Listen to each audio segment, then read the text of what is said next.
Alright, welcome to some more Endara Gaming, where we beat the games.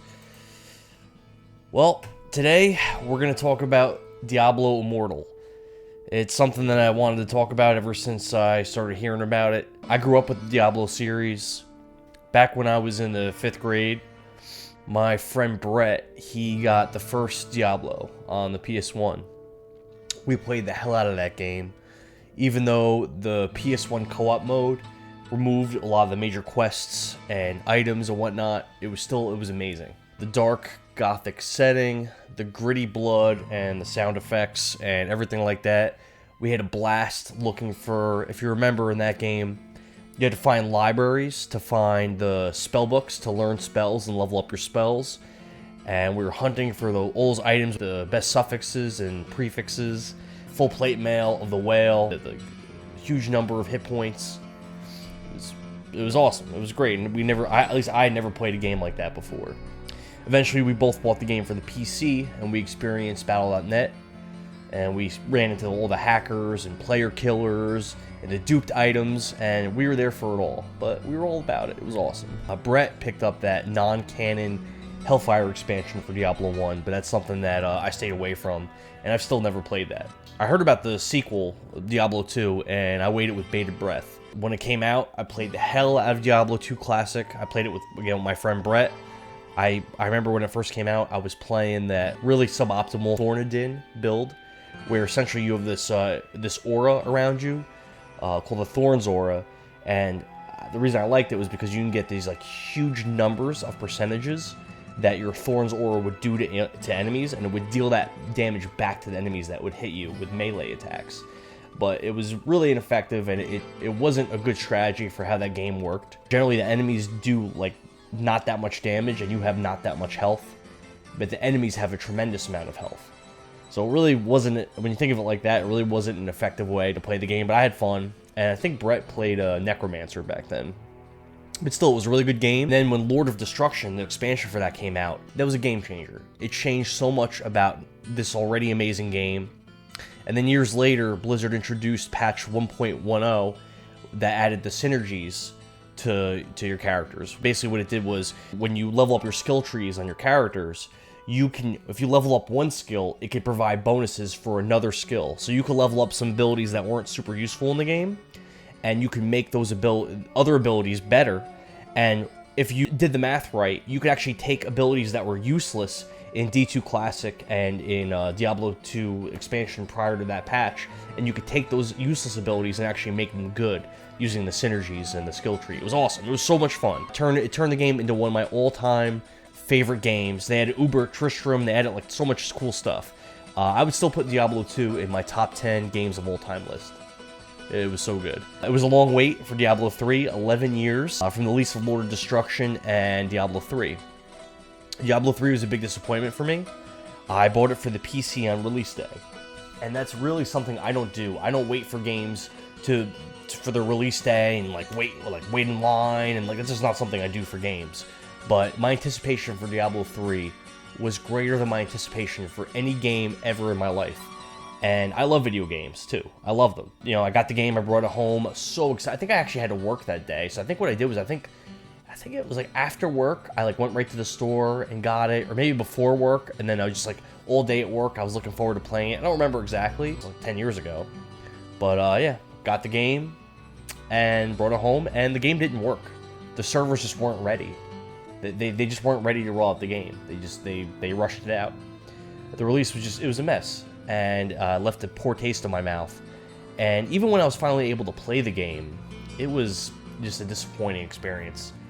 The gameplay and the style seemed very watered down. The models, like the character models for enemies and characters, they were very toony. It was very similar to, I never played World of Warcraft, but it was very similar to a Warcraft 3 style with the way the characters looked. I love Warcraft 3, but that's not Diablo. Diablo, because even Warcraft 2 had a little bit of grit to it. Diablo 2 really had that gritty blood and that style and that gothicness, and it was just awesome. And it was Diablo 1 and Diablo 2 like that, but Diablo 3 was just a much different style.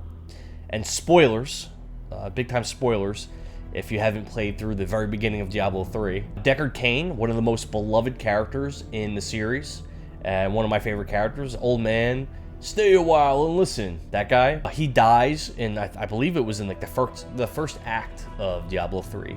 He dies to some minor side character, some side villain, just randomly towards the beginning of the game. Oh, this pain, this destruction. What is the sword to you? To me, nothing. To my master, Belial, everything.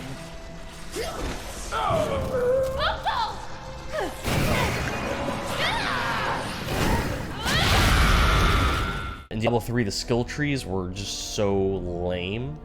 None of your progression was permanent in that game, so you can go back and play around with your character's skills at your leisure. It was a really stark contrast to the permanent choices and character building of Diablo 2, especially after patch 1.10. 1.10, you really wanted to, after that patch, you really wanted to plan out your characters and how you're going to build them, because you wanted to optimize the synergies to make your characters as powerful as possible. In Diablo 3, it really doesn't matter what you do with your level ups, because you can just go back and change it whenever you feel like it. And it didn't have such a deep character progression anyway, like Diablo 2 had. Which is a shame, because it took them a long time to make that game. The game wasn't all bad, however. Some of the game's main villains were mentioned in Diablo lore from, I think, even in Diablo 1. And players finally got the chance to face off against some of them, which was really nice. I even purchased a second copy of Diablo 3 on PS3 to have some classic couch co-op action with my wife's cousin. Now, we played it quite a few times. I don't think we beat it. Even I don't even think we might not have even beat it on the normal difficulty. We played it a few times. We had some fun with the game for sure. I never got the expansion for Diablo 3, but I heard that the expansion and future patches made the game much better. They also had this auction house. I remember it was awful when Diablo 3 first rolled out, and it made finding loot. It took a lot of what made Diablo fun and just kind of removed it and bastardized it. But I heard that that's also a thing that they eventually changed and fixed. So now, I'm not a big mobile gamer, so going back to Diablo Immortal now, I'm not a big mobile gamer, but I did spend a couple years and a fair amount of money playing Game of Thrones Conquest. My experience with that mobile game was great. It was one of the best gaming experiences I've ever had. Coordinating with people on Discord and trying to work together to figure out the new mechanics of the game for attacking and defending, and they would release patches and changes you would get with your gigantic alliance, or even multiple alliances, and you would get together and you would try to figure out how to best utilize those mechanics against your enemies. And while the enemy is trying to do the same, and you'd have people, real world people on Discord or whatnot, spying on you to give information to the enemy and vice versa. And it was just the social aspects of that game were so much fun. Doing that stuff, upgrading your keep, soldiers and equipment, and of course trying to capture the seats of power throughout the game. It just made the game so fun. I love that game, but the amount of money that it costed to continue to play and progress in that game eventually priced me out of it, and definitely a lot of other people as well. I was pretty open because of my experience with that game, and I also played Empire Good Game, which is kind of a similar game. I played that for a short amount of time, a couple years before I played Game of Thrones Conquest. I was pretty open to giving Diablo Immortal on a shot and getting deep into it. But the Blizzard of today is not the Blizzard of my childhood. We're going to read some excerpts from a few different articles and a few different writers to get into this game, just so you see what people are saying about it. We have, let's read some excerpts from a Screen Rant article written by Jamie Russo. She writes, Diablo Immortal offers a variety of activities to complete in order to build powerful characters, but it's weighed down by annoying microtransactions. Doesn't sound good, but I played some mobile games where I've spent a couple bucks. Maybe that's not all bad, but let's see how limiting is that to a free-to-play player. Let's see. More from Jamie. Developed and published by Blizzard Entertainment, Diablo Immortal is the newest title, blah blah blah. As the story progresses, a character levels up, new activities and zones become available. For example, events like the Ancient Arena in Diablo Immortal are only accessible after reaching level 60 and completing the main story. While some features need to be unlocked, there are campaign missions, side quests, and other activities to complete as soon as the game starts, resulting in a lot of variety early on. Yeah, okay. Blizzard's latest installment bridges the gap between Diablo 2 and Diablo 3. That's interesting, so it's in between. Yeah, I think it's a 10-year, I think it's a 20-year 20-year time skip from Diablo 2 to Diablo 3. And Diablo 2 left off on quite a cliffhanger, so that's okay, that's cool. The story revolves around the World Stone that was shattered at the end of the second game, as well as the rise of a new villain, Skarn, Lord of Damnation. I don't know who that is. The pieces of the World Stone are found by evil entities and used for nefarious purposes, so they must be tracked down and destroyed in order to stop Skarn's plans for domination. New villains, as well as allies of Skarn, are revealed as the World Stone shards are collected. There are 6 character classes to choose from: Monk, Barbarian, Necromancer, Wizard, Demon Hunter, and Crusader. Each class has unique skills that unlock as the character reaches higher levels, eventually maxing out at level 60. Choosing a character will mostly depend on playstyle, and there are descriptors for each class that indicate the type of fighter they are. For example, the Wizard is listed as ranged and magical, while the Crusader in Diablo Immortal is shown as a melee hybrid character class. After choosing and customizing a character, there are some tutorials to complete. Throughout the game, new information and tips will pop up as different features become available. I mean, yeah, that sounds pretty awesome, to be honest, but we'll keep reading and see where the negatives start to come in this article. One of the issues with the latest Diablo installment is the presence of constant lagging and crashing. This issue is especially noticeable in crowded zones. For example, participating in one of Diablo Immortal's zone events, constantly have to reload, you can lose progress. Okay. I don't know, so, I mean, that sounds bad. That reminds me of what I experienced in Diablo 3 when it first came out, how it just was basically unplayable. So, obviously, that's terrible. Let's keep going with more from Screen Rant. Unfortunately, it's easy to quickly fall behind if microtransactions aren't used to obtain currency and resources in Diablo Immortal that are otherwise difficult or impossible to come by. I mean, Game of Thrones Conquest definitely had issues like that, for sure. If you were a free-to-play player, you really couldn't compete in any serious way. It's possible to play the game completely free, but some may find it difficult to improve their characters without paying for resources or valuable items. Features like the Faction War are almost pointless for players that aren't spending money. Only the strongest characters and clans participate in the PvP faction fights, and reaching the top without paying seems highly unlikely. I mean, that's common sense. I understand that. That kind of makes sense. Okay, so a typical pay-to-win type game. I never played Raid Shadow Legends, but I did play some other mobile RPG type games in the past. I played a Marvel game, and while spending money definitely helps in games like that, it wasn't an all requirement, like it was in Empire Good Game or Game of Thrones Conquest, and all those other base building games like that. Clash of Clans, I've never played that, but I know it's a similar game. I listened to a quartering video of Diablo Immortal, and from what Jeremy says, the late game is impossible without spending money, and your odds of getting good loot is close to 0. Jeremy also stated that you had to purchase loot chests, then do a dungeon run to open the chest that you purchased with real-world money. It's absolutely asinine. I mean, so you spend money to buy an item, and then you can't even utilize it unless you have to farm the item. That it's almost like busy work that they're giving you after spending money on an item. It's stupid. It's kind of insulting, to be honest. According to an article by Philip Galikovic on Game Rant, it would cost $110,000 of real-world money to fully max out a character's gear in Diablo Immortal. Philip writes, it would take roughly 10 years of playtime for a free-to-play player to fully kit out a character in the game's current iteration. Specifically, legendary gems aren't even a guaranteed drop for paying players, as they're only randomly awarded upon purchasing legendary crests, which are basically loot boxes. I mean, Game of Thrones Conquest, which is the game I've spent the most money on and the game I'm most familiar with when it comes to mobile games like this. It's not an RPG, but it's, there's some similarities. In that game, if you're free to play, I don't even think 10 years would be enough to get you up to where players were when I quit. And I quit years ago. But they're always adding new stuff and new kinds of upgrades to purchase. Like, they added dragons, and they added this, and they added that. And, the crafting and all that. And you would never, I mean, I don't even know if you could do it in 50 years, to be honest, of constant grinding, to be able to, like, compete with the best players.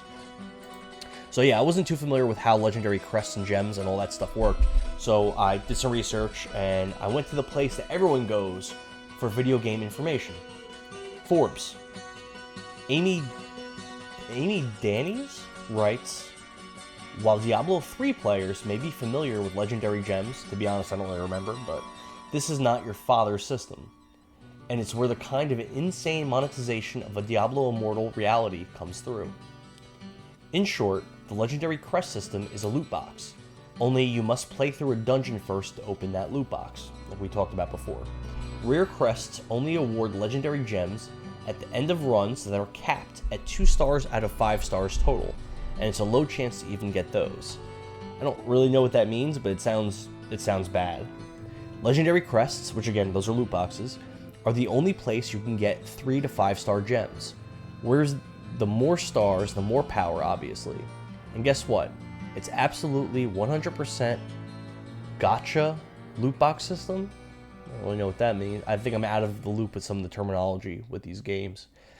Just replace attractive anime ladies in Genshin Impact with legendary gems. Check out the drop rates. 1 star capped at 75%, 2 star capped at 20%, 2 out of 5 star capped at 3.75%, a 3 star is capped at 1%, a 4 star is capped at 0.2%, oh my god, and a 5 star is capped at 0.05%, a 0.05% to get one, oh my, oof. I don't know how much these crests cost. I mean, I know in Game of Thrones, the average pack to buy was about $100, and that really wouldn't get you very far. That $100 pack, like you would barely be able to do anything with a single pack. And there'd be certain times where they would offer special packs where you get a little bit more bang for your buck. And yes, there's a pity system like in most gacha games.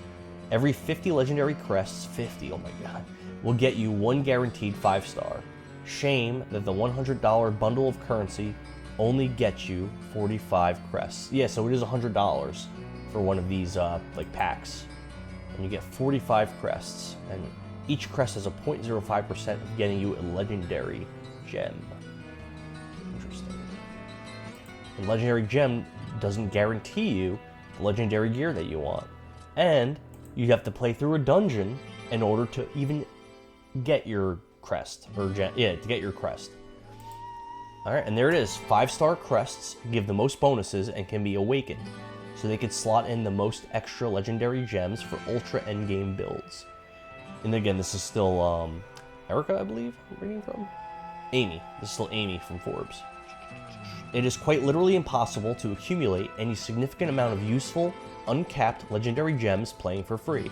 So it's essentially like the final stages of the endgame don't exist at all without paying. And paying a lot, with some calculations putting a final build in Diablo Immortal at $40,000 to $100,000 of gem hunting currency for a max 5-star awakened everything. Yeah, video game companies are shameless in their greed in 2022. I can appreciate game companies trying to make money. That's the purpose of business. I understand that. That's fine. But this is just gross. It's disgusting. I recall some players in Game of Thrones Conquest spending tens of thousands on their keeps, and that was absolutely insane. I mean, I spent a lot of money on mine too, and I eventually sold my keep for $2,500, or maybe it was $2,000. It was at least $2,000 I sold it for. But $100,000 and on an action RPG? It's absolutely just disgusting. When I was doing some research about this game, by the way, I found something that I kind of had forgotten about. Game review sites bending over backwards to defend and prop up games that don't deserve it. I remember learning from the Gamergate fiasco in 2014 that these game review sites, they have all the incentive in the world to give good reviews to big developers. Essentially, if these reviewers, a lot of them want to be real journalists, and they couldn't they weren't able to get those positions in real newspapers and like real serious websites, so they just took the game journal gigs for the time being. And in order for them to even get those opportunities to get early releases of games and to get those like kind of like not red carpet, but to get those invites to certain events and whatnot that these big developers would hold, they kind of were beholden to give good reviews to games.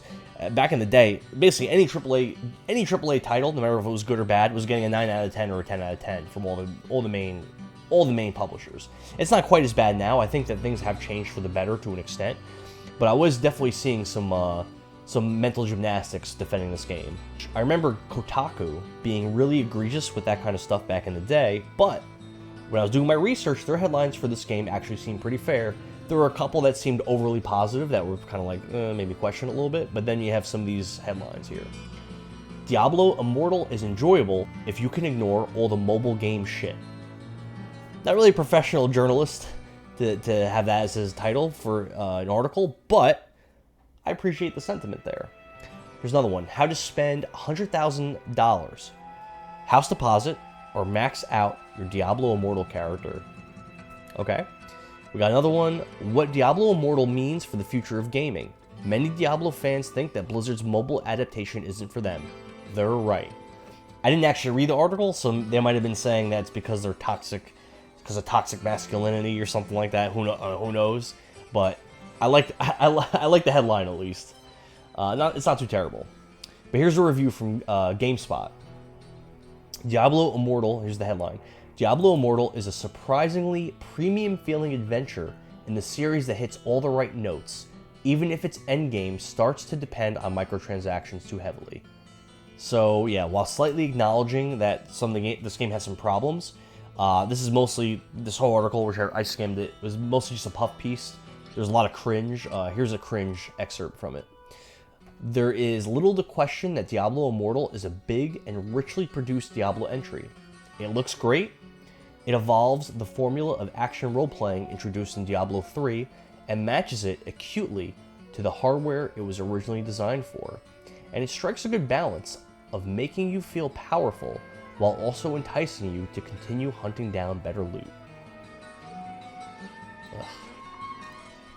Well, despite the smattering of positive reviews from some critics, players are just not falling for this stuff anymore. While this game has a 70 on Metacritic amongst critics, its user score is an abysmal 0.5, making it the worst user-rated game in history, I believe.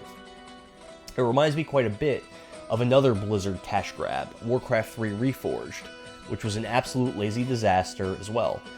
Essentially, Blizzard had made all these promises, refining and adding to the cutscenes Warcraft 3 is a great game.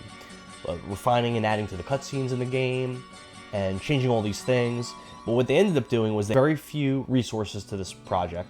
They had a very small team of people unfamiliar with it. They gave them an unrealistic time constraint on getting the job done, and they released this unfinished mess that actually made Warcraft 3 worse. It even made playing Warcraft 3 Classic worse. I went on about Diablo Immortal and the Diablo series long enough. If you agree with me on Blizzard and the Diablo series, leave a comment. Heck, leave a comment even if you don't. Like the video, subscribe to this channel, and Dara Gaming, where we beat the games. I'll see you guys next time.